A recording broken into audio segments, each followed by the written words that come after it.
តាមការពិនស្រានេះនឹងគេមានពិធីផឹកផ្សេងមួយទៀតប៉ុន្តែឥឡូវនេះយើងធ្វើមិនបានទេវិធីផឹកផ្សេងទៀតមិនក៏ធ្វើមិនបានខ្ញុំធ្លាប់ញ៉ាំស្រានេះកាលនោះធាតុអាកាសត្រជាក់ហ្នឹងព្រឹត្តិការណ៍នៅក្នុងនគរស្រានោះយកទឹកកកមកដុំហើយយកស្រាចាក់ទៅលើទឹកកកនោះខ្លាចជាស្រាទំពាំងបាយជូរឆ្លងកាត់ការត្រាំទឹកកកគឺមានរសជាតិផ្សេងទៀតប៉ុន្តែគួរស្ដាយពេលនេះជារដូវក្តៅយើងមិនអាចញ៉ាំស្រាទំពាំងបាយជូរនេះទេទោះបីជាញ៉ាំនៅពេលនេះក៏គ្មានរសជាតិឆ្ងាញ់ដែរនេះជាមជប់ឲ្យល្អណាស់ឥឡូវចេះចុះអ្នកទាំងពីរនៅទីនេះកន្លះឆ្នាំទៅចាំដល់រដូវរងាចាំយើងផឹកស្រានេះម្ដងទៀតយ៉ាងម៉េចដែររដូវរងាអាយ៉ាមិនតាន់ទេទោះខ្ញុំគិតមើលសិនការពេញ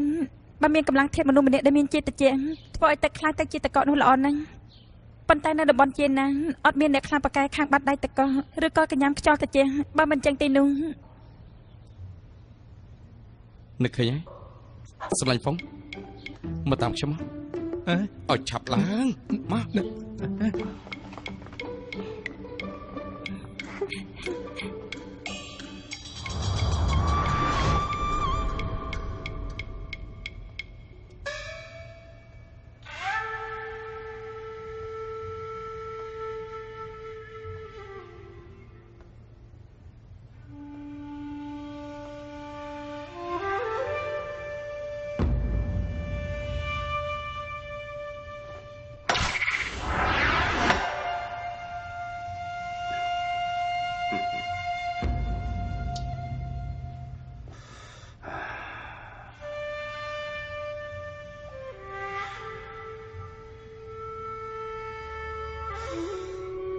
ក្របខ្មៅមួយនេះ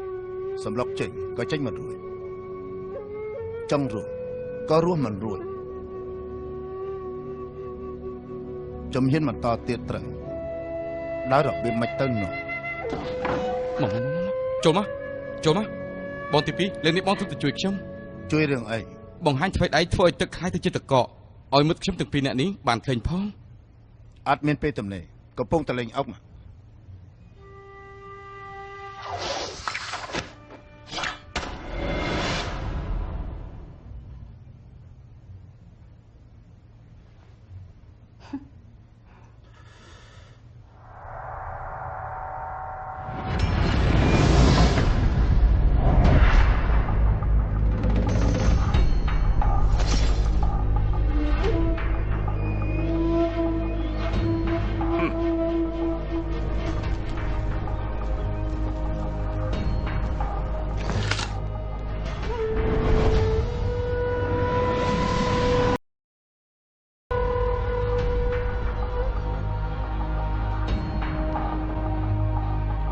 ពួកយើងអត់ព្រួយគិតយ៉ាងម៉េចទៅ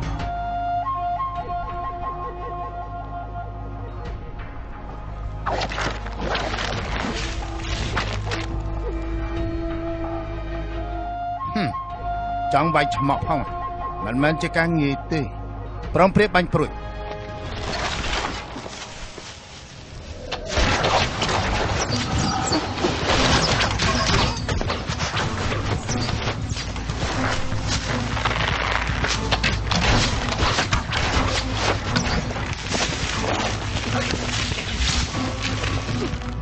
ឥឡូវព្រួយជំនាញហើយនឹកខ្វះកម្លាំងមនុស្ស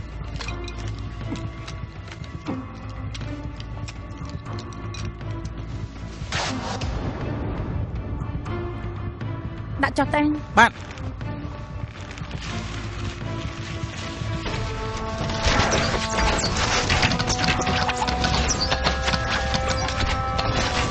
ឈប់បាញ់ទៅ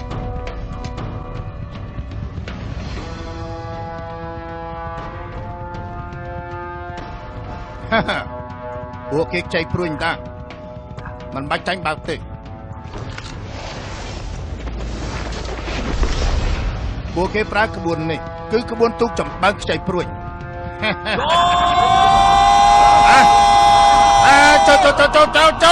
ចូលlên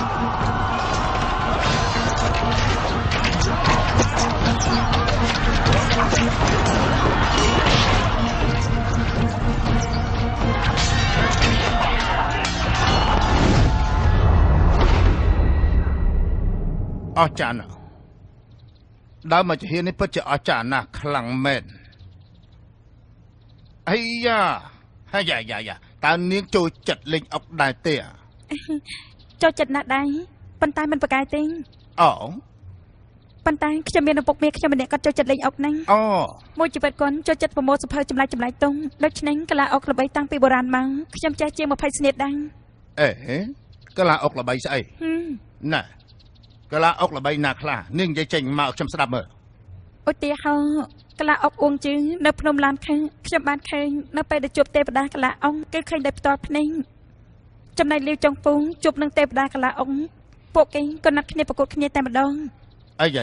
នោះគឺជារឿងកត់ត្រាទុកទេរឿងទេវកថានិយាយតគ្នាប៉ុណ្ណោះតើមានកពីអុកដែរទេត្រូវហើយពីដំបូងខ្ញុំក៏ស្មានថាគឺជារឿងនិទានដែលគេនិយាយតគ្នាដែរប៉ុន្តែកលាអុកឈៀចុងពូនោះប្រកួតជាមួយទេវតាលីគេតាំងពីពេលដែលឪពុកមាខ្ញុំនៅកន្លែងផ្ទះចាស់មួយហើយក៏ប៉ះជាមួយមន្ត្រីនៅរាជធានីម្នាក់កលាអុកនោះគឺជាពិធីសម្រាប់យ៉ាងអស្ចារ្យបំផុតទោះបីជាមិនជឿក៏មិនបានដែរលីចុងពូគឺជាអ្នកលេងអុកប្រចាំរាជការសុំប៉ុន្តែការប្រកួតនៅលើភ្នំលីត្រូវស្រីម្នាក់សំឡាប់ឡើងគ្មានសល់មួយពេលនោះក៏អួតឈាមមកប្រមាណលីត្របាននិយាយចឹងកំពីអុកនេះនាងចាំកំពីអុកអស្ចារ្យយ៉ាងនេះឬអីផ្លេចដល់ងាយនោះមករៀបចាំមើលមិនកាត់លេង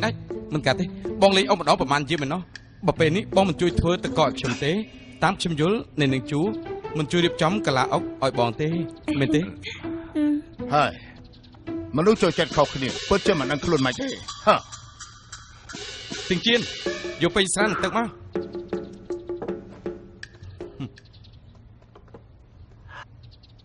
បងទី2សូមចេញ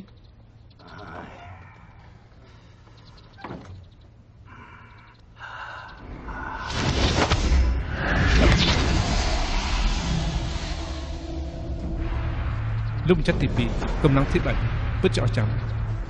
តែកម្លាំងធាតុរបស់គាត់អាចព្យាបាលរបួសក្នុងខ្លួនខ្ញុំបានមែនដូច្នេះទើបអ៊ីងនាំខ្ញុំមកកន្លែងសូមអរគុណលោកបង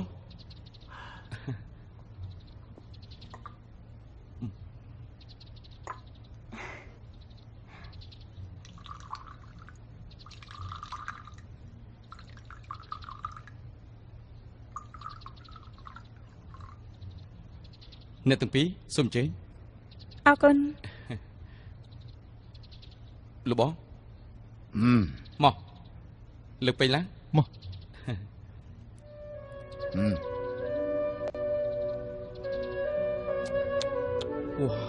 រសជាតិឆ្ងាញ់ណាស់ស្រានេះគេធ្វើឆ្ងាញ់សម្លាញ់ហ្វុងក៏ចេះពីរបៀបផឹកបងទី2ក៏ធ្វើបានតកកទៀតដែលសំខាន់គឺបានអ្នកនាងជួធ្វើចដៃគូដ៏ល្អទៀតអាយ៉ាបានហើយឈប់សាច់ញ៉ាំទៅដល់អ្នកនាងរៀបចំតុកទៅលឿនឡើងនេះលោកបងរៀបចំអុកសម្លាញ់មកផឹក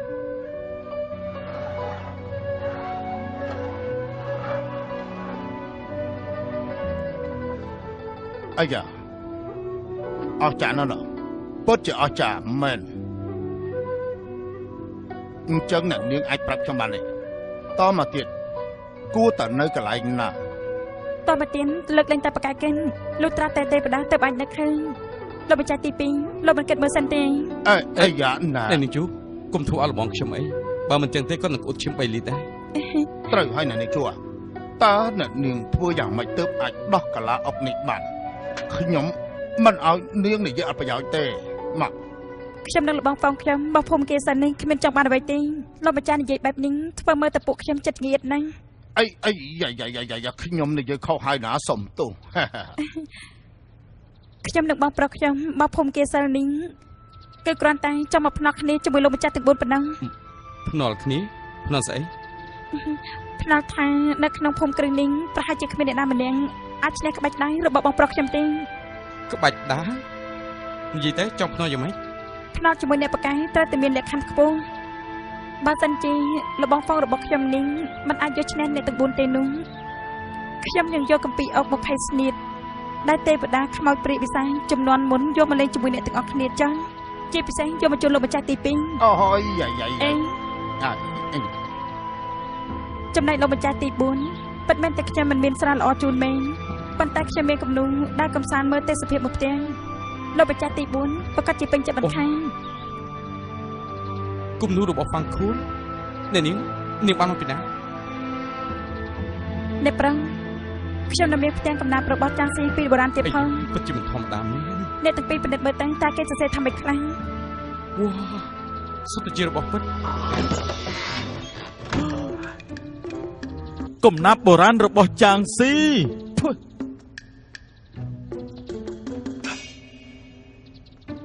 អ្នកទាំងពីរ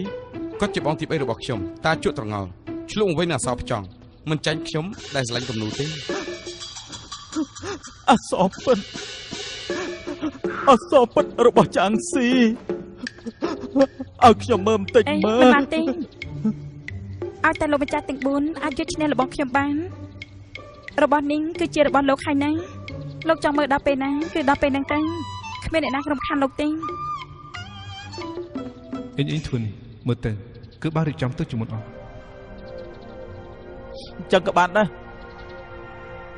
ប៉ុន្តែបើសិនជាពួកនាងចាញ់ក្រៅពីយករបស់ទាំងនេះមកជូនខ្ញុំតែយកស្អីយកជូនបងធំរបស់ខ្ញុំ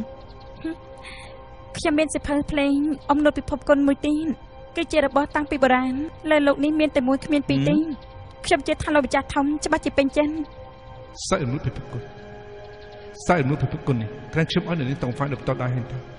សើចអំណត់ពិភពគុណតាំងពីបុរាណមកមានតែមួយគ្មានពីរទេ អ្នកនាងដូចជានិយាយអួតពេកហើយតើប័ណ្ណភ្លេងនេះល្អជាងប័ណ្ណភ្លេងបែកគ្នានៅគង់លៀងដែលបាត់អស់រយៈពេលយូរមកហើយនោះ ប៉ុន្តែបើតាមរបស់ភ្នាល់ដែលអ្នកនាងយកចេញមកទាំងប្រមាណនោះអុកសៀវភៅគំនូរអក្សរភ្លេងទាំងអស់នឹងគឺសុទ្ធតែមិនមែនធម្មតាប៉ុន្តែបទសោចអំណត់ពិភពគុណនេះដែលអ្នកនាងនិយាយនេះមានចំណុចភ្ញាក់ផ្អើលអស្ចារ្យអ្វីដែរទេ សិភៅភ្លេងអំណត់ពិភពគុណនេះមិនមែនចាស់បុរាណតាក់តែងមកទេគឺមនុស្សសម័យនេះជាអ្នកតាក់តែងដូច្នេះអស់លោកមេបៈមិនដែលធ្លាប់ឮក៏ជារឿងសំហេតុសំផលដែរសិភៅភ្លេងគឺពឹងតែលើខ្លុយប្រគំគ្នាសំឡេងពិនពីរួមសំឡេងខ្លុយដាស់ស្មារតីឯនេះយើងក៏បាននិយាយអីម្យ៉ាងទៀតនៅក្នុងបទភ្លេងនេះគឺត្រូវប្រើសំឡេងភ្លេងអស្ចារ្យជាងគេគឺនៅក្នុងមួយវគ្គធំដែលបែកគ្នានៅគង់លីងតែប៉ុណ្ណឹងគឺគ្រប់គ្រាន់ឲ្យនៅបកាយដេញពិននៅលើលោកនេះរំភើបចិត្តថាលោកម្ចាស់ទាំង4គឺពិតជាអស្ចារ្យតែនេះជាវត្ថុដែលមានតម្លៃដែរទេ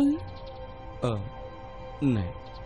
តាំងពីជីខាងស្លាប់ទៅបទភ្លេងគង់លៀងក៏បាត់តើអ្នកណាអាចយកបានមួយវគ្គក្នុងបទភ្លេងនេះអ្នកនាងជួនាងនិយាយនេះដូចជាកុហកពួកខ្ញុំហើយ អ្នកនិពន្ធបទភ្លេងពិនមួយចំនួនក្នុងបទអំណត់ពិភពគុណនេះគឺចូលចិត្តពិនខ្លាំងណាស់គាត់និយាយថាជាងខាងស្លាប់បាននៅលើលោកនេះអត់មានបទបែកគ្នានៅគង់លីងទៀតទេមានន័យថាក្រោយពេលជាងខាងលេងបែកគ្នានៅគង់លីងក៏បាត់ដំណឹងសូន្យទៅដូច្នេះជាងខាងលេងក៏តកប់ភ្នោបុរាណរបស់អ្នកបកាយលេងពិនមុនពេលដែរជាងខាងលេងតស៊ូបានសម្រេចនោះគឺគាត់ភ្នោជាង10កន្លែងឯនោះដឹងទេប៉ុន្តែទីបំផុតក៏រកឃើញបទភ្លេងនៅគង់លីងនោះ ឆ្លៀសវៃឲ្យក្លាហានទៀតពិតជាអស្ចារ្យមែន ក្រោយពេលដែលគាត់យកបានបទភ្លេងនេះហើយគាត់ក៏បានរួមដៃជាមួយជើងឯកខ្លងខ្លយម្នាក់ចំណាយកម្លាំងញើសឈាមរាប់សិបឆ្នាំហើយក៏តែងចេញជាបនសោយអំណត់ពិភពគុណនេះប៉ុន្តែគួរឲ្យស្ដាយគ្រោះថ្នាក់មើលមិនឃើញពួកគាត់ទាំងពីរក៏ត្រូវបាត់បង់ជីវិតបែកបាក់គ្នាក្នុងថ្ងៃតែមួយចំណែកបទភ្លេងគង់លីងនេះចាប់ពីពេលនោះមកក៏បាត់ដំណឹងសូន្យឈឹងប៉ុន្តែបទភ្លេងសោយអំណត់ពិភពគុណនេះបែរជាបន្សល់ទុកនៅក្នុងសុភ័ក្របុរាណបង្កើតជាបទថ្មីដល់ពីរួមបន្សល់ទុកជាវត្ថុបុរាណតែមួយគុណ រឿងនេះទៀត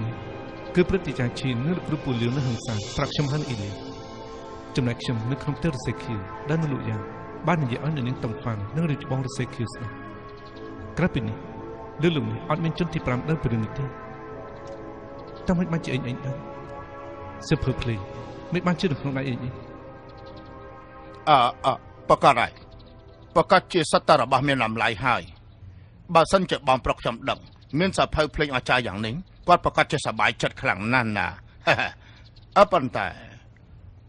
បើសិនជានៅក្នុងភូមិឋានគៀសិលមានអ្នកណាម្នាក់ចាញ់អ្នកខ្លះហាន់ហ្វុងអញ្ចឹងតើពួកខ្ញុំចាញ់របស់អីខ្លះទៅខ្ញុំនឹងលបងហ្វុងខ្ញុំមកភូមិគៀសិលនេះគឺមិនចង់បានអ្វីឬស្នើសុំអ្វីទេគឺគ្រាន់តែសង្ឃឹមថាពេលដែលមកដល់កន្លែងកំពូលអ្នកខ្លាំងប្រកែកហើយបានប្រកួតជាមួយអ្នកទាំង4តែប៉ុណ្ណឹងបើសិនជាសំណាងល្អបានឈ្នះនោះអ្វីក៏ពួកខ្ញុំមិនត្រូវការដែរគឺបែរខ្លួនត្រឡប់ទៅវិញភ្លាមល្អណាស់អ្នកនាងដ៏មានសម្រស់ផូរផង់ដោយផ្កានេះនិយាយបានល្អណាស់ បើសិនជាសម្លាញ់ហ្វុងដែលមានរូបរាងសង្ហាដូចជាខ្ញុំនេះពិតជាអាចឈ្នះម្ចាស់ភូមិគ្រឿងអង្គាសិលទាំង4នាក់យើងមែនជាពិសេសគឺខ្ញុំអញ្ចឹងគឺអាចចាត់ទុកថាល្បីឈ្មោះក្នុងពិភពគុណហើយខ្ញុំនឹងលបងហ្វុងបោះភូមិគេសិលប្រកួតដែរលើកនេះទោះបីជាឈ្នះឬក៏ចាញ់ក៏ដោយឲ្យតែរឿងនេះលេចលឺទៅក្រៅតែមួយម៉ាត់នោះខ្ញុំនឹងលបងហ្វុងរបស់ខ្ញុំសូមដាក់បណ្ដាសាឲ្យស្លាប់យ៉ាងវេទនាប្អូនទី4ថ្នមបន្តិចណាឡោះសម្លាញ់ហ្វុងអញ្ចឹងពួកយើងប្រកួតគ្នាសិនទេ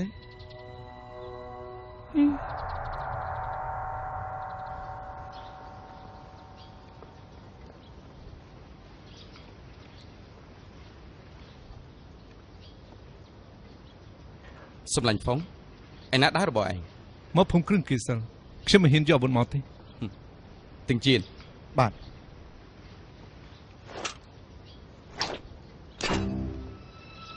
បងបងដែររបស់លោកម្ចាស់ទាំង4គឺខ្លាំងប្រកែកណាស់ឲ្យតែបងរៀបចំឲ្យស្នៀនគឺអាចប្រើមួយជីវិតហើយនោះប្រកាសសុំជេឈប់សិននៅក្នុងភូមិឋានកាំងគាសិលទិញជឿនក៏ចេះប្រើដាវដែរចាំបាច់ឲ្យប្អូនទី4ចេញមុខដល់តធ្វើអីមិនខុសទេឲ្យតែជាមនុស្សក្នុងភូមិគ្រឿងគេសិលអាចប្រកួតឈ្នះដែរបងប្អូនរបស់ខ្ញុំនេះគឺចាត់ទុកថាពួកខ្ញុំនឹងចាញ់ហើយបងប្អូនលោកទាំងជាម្នាក់នេះគេឲ្យអាហារស្នៀមផាតដែររំទេក្បាច់ដែររបស់គាត់រហ័សជាងព្រួញទៅទៀតបងសាឡបងជាមួយក្បាច់ដែររបស់គាត់សិនតែក៏អាចទទួលបានផលច្រើនដែរណាទាំងជៀនបើសិនជាឯងចាញ់យើងនឹងពិន័យឯងទៅបិទស្រានៅធូលូហ្វាបាទតាជាងខ្ញុំសំការនៅក្នុងក្បាច់ដាវពីអ្នកខាងធំលោកម្ចាស់ទាំង3លបងទីជីនលើកនេះពួកយើងគ្រាន់តែប្រកួតក្បាច់ដាវនិងប្រកួតកម្លាំងធាតុតែប៉ុណ្ណឹងមែនហើយគ្រាន់តែចលោបានហើយចលោបានហើយណាបងបងការប្រកួតលើកនេះអ្នកដែលខ្លាំងគឺឈ្នះអ្នកដែលខ្សោយគឺចាញ់កម្លាំងធាតុរបស់ប៉ាអ៊ូសានគឺល្បីឈ្មោះនៅក្នុងពិភពគុណណាស់បើសិនជាបងប្រើកម្លាំងធាតុយកឈ្នះពួកគេនោះគឺពួកយើងចាញ់ហើយទៅចិត្តចុះបើសិនជាខ្ញុំប្រើកម្លាំងធាតុមិនឲ្យលោកម្ចាស់ទី3មិនឲ្យលបងទិញសែច្បោះទៅហើយទេខ្ញុំមិនប្រើកម្លាំងធាតុចលៃខាពួកខ្ញុំមកភូមិគ្រឹះលើកនេះគឺមានចិត្តស្មោះសរតែបើសិនជាបងបងក៏ដាក់ខ្លួនពេកនោះគឺដូចជាអាម៉ាស់មុខពេកហើយក៏មានន័យថាមិនគ្រប់ដល់លោកម្ចាស់ទាំង4ដែរយល់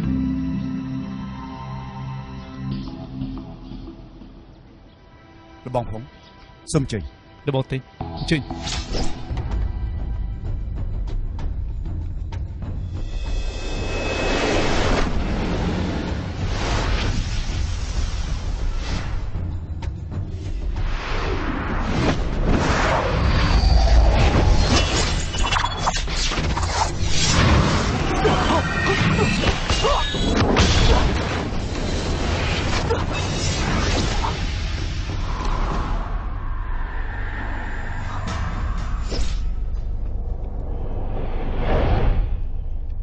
សុំទោស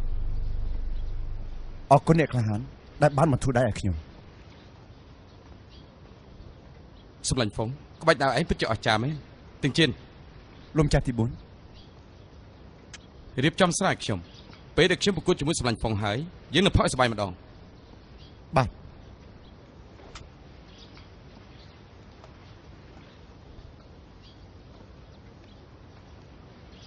លំចាស់ទី4សូមអធិស្ឋានផង